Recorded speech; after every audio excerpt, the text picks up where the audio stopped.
Hello दोस्तों, dictation start होगी 3 second बाद। स्टार्ट। कोरोना महामारी के बीच खंडवा जिले में पुलिस का बर्बर चेहरा सामने आया है। पुलिस ने कोरोना से बचाव के नाम पर एक व्यक्ति और उसके परिजनों को लाठियों से बेरहमी से पीटा। इससे संबंधित खबरें भी आईं और वीडियो भी वायरल हुआ। बीच बचाव करते हुए रहम की भीख मांग रहे माता पिता को देखकर भी पुलिस पर कोई फर्क नहीं पड़ा। इस घटना ने पुलिस के अमानवीय व्यवहार को एक बार फिर उजागर कर दिया है। संक्रमित मरीज के प्रति हमदर्दी दिखने की बजाय उन पर लाठियां बरसाने का अधिकार पुलिस को किसने दिया? अब क्या पुलिस लाठियों से करेगी कोरोना का इलाज? ऐसे पुलिस कर्मियों को जब तक इस पर सख्त कार्रवाई का सामना नहीं करना पड़ेगा तब तक इस तरह की हरकतें नहीं रुकेंगी। पैराग्राफ। कुछ इसी तरह का वाकया में देखने को मिला था, जहां मास्क नहीं लगाने पर 2 पुलिसकर्मियों ने बीच चौराहे पर एक ऑटो रिक्शा चालक को बड़ी बेरहमी से पीटा था। रिक्शा चालक का पुत्र बार बार पुलिस वालों से पिता को न मारने की गुहार लगा रहा था, लेकिन बेरहम पुलिसकर्मियों का दिल नहीं पसीजा। इस मामले में दोनों पुलिसकर्मी को सस्पेंड कर दिया था, लेकिन बच्चे के मन में पुलिस के प्रति जो गुस्सा पनपा है, उसकी जो छवि बन गई, उसे कैसे दूर किया जाएगा? पुलिसकर्मियों के द्वारा आम जनमानस पर बर्बरता की खबरें लगभग रोज ही प्रकाशित होती है। अब वक्त आ चुका है कि नागरिकों पर जुल्म करने वाली इस प्रवृत्ति पर रोक लगे। पैराग्राफ।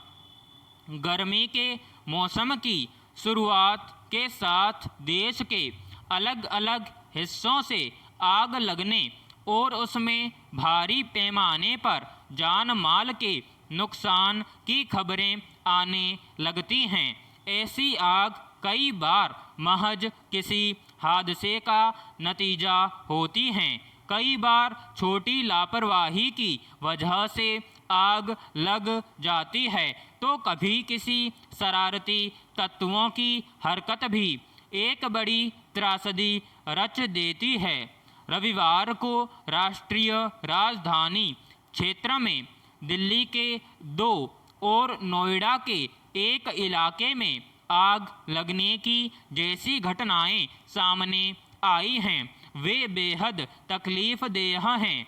विडंबना यह है कि मौसम और दूसरी कुछ वजहों से आग लगने की आशंका को ध्यान में रखकर लोग जरूरी सावधानी नहीं बरत पाते हैं और मामूली कोताही भी बड़े हादसे की वजह बन जाती है। गौरतलब है कि नोएडा फेज 3 के बहलोलपुर स्थित झुग्गी बस्ती में रविवार को आग लग गई, जिसमें 1200 से ज़्यादा झुग्गियां जलकर खाक हो गई। आग की लपटों में घिर गई 2 बच्चियों को नहीं बचाया जा सका और वे जिंदा ही जल गईं। पैराग्राफ। इन झुग्गियों में आम तौर पर गरीब और कमज़ोर तबके के लोग रहते थे, जो छोटा मोटा काम करके अपना गुजारा करते थे।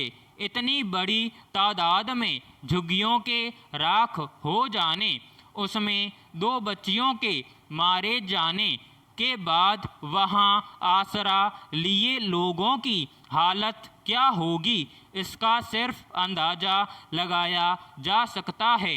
दूसरी ओर दिल्ली में शास्त्री पार्क के फर्नीचर बाजार में भी आग लग गई और 250 से ज़्यादा दुकानें जलकर राख हो गईं। यूँ भी एक जगह मौजूद लकड़ी के सामान में एक बार आग पकड़ ले तो उसका बुझना बहुत मुश्किल होता है। नतीजा यह हुआ कि इतनी सारी दुकानों पर आजीविका के निर्भर लोग एक झटके में लाचार हो गए। इसके अलावा दिल्ली के ही ग्रेटर कैलाश इलाके में एक इमारत में शॉर्ट सर्किट की वजह से आग लग गई। इस घटना में गनीमत बस यह रही कि आग की आंच में फंसे लोग किसी तरह दूसरी मंजिल पर बचाव के लिए मदद पहुंचने तक जिंदा बचे रहे। अगर थोड़ी देर होती तो एक परिवार के 5 लोगों सहित 7 लोगों की जिंदगी के साथ क्या होता, इसकी कल्पना की जा सकती है। पैराग्राफ।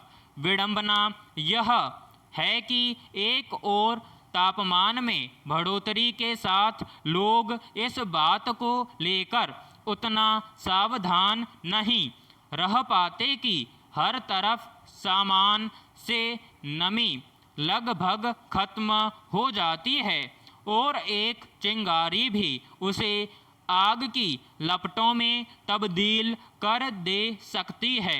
इसलिए लोग जहाँ भी हैं वहाँ आग लगने की हर गुंजाइश को खत्म करने का इंतजाम करें।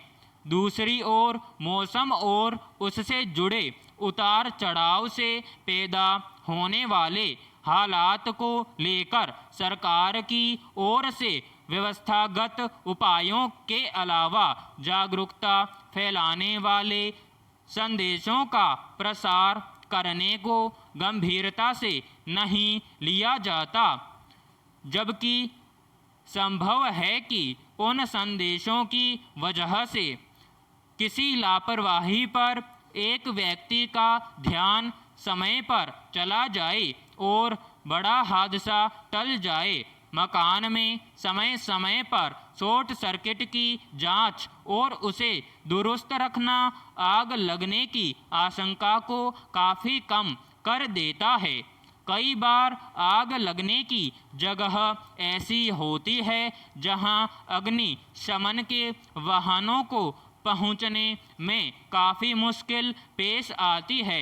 बचाव के इंतजाम में लगने वाला वक्त नुकसान की मात्रा को बढ़ा देता है। हालांकि आग लगने की कुछ घटनाएं ऐसी भी हो सकती हैं जिसके पीछे कोई आपराधिक मंशा हो, मगर लोग अपने स्तर पर आग लगने की स्थितियां न पैदा होने दें और साथ साथ बचाव के इंतजामों को पुख्ता रखें तो नुकसान को कम जरूर किया जा सकता है। विराम समाप्त।